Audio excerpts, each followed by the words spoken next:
Қайырлы күн баршаңызға. Бүгін сіздермен куриный пирог дайындайтын боламыз. Видеоны соңына дейін көріңіздер. Керек қалған барлығын видеоның астына жазып кететін боламын. Алдымен тауықтың төс етін алып, сақтап, түрпіштеп турап шығатын боламыз.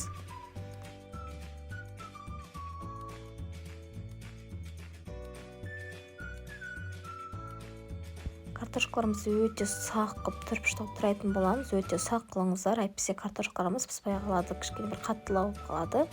Сондықтан картошкамызды өте сақ қылғандарыңыз дұрыс.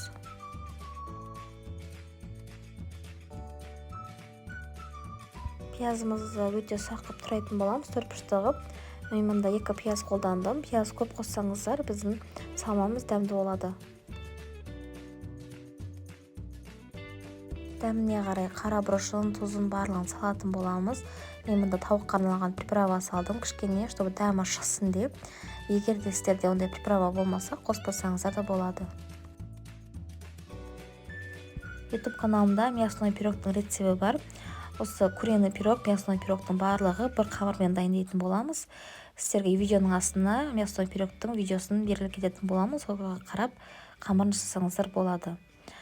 Қамырымыздың кішкене бөлігін бет жағын алып қалдым, үлкен жағын астына.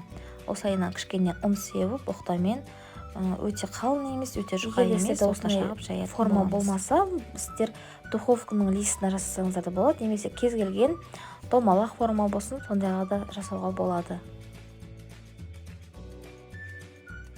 Салмасын салатын боламыз, жақсылап жан-жақтан барлығына біркелкі қылып салмасын саламыз.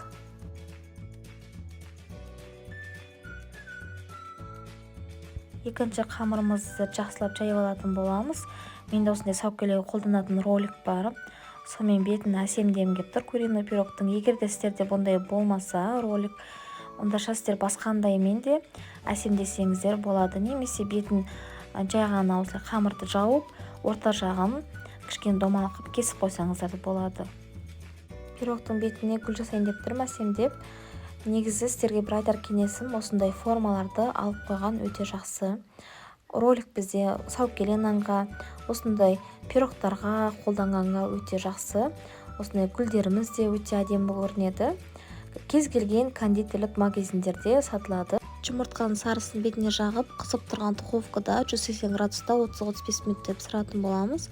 Біраз суығаннан кейін осылайынан формасына алып тастайтын боламыз. Формасынан өте оңай тез алынады.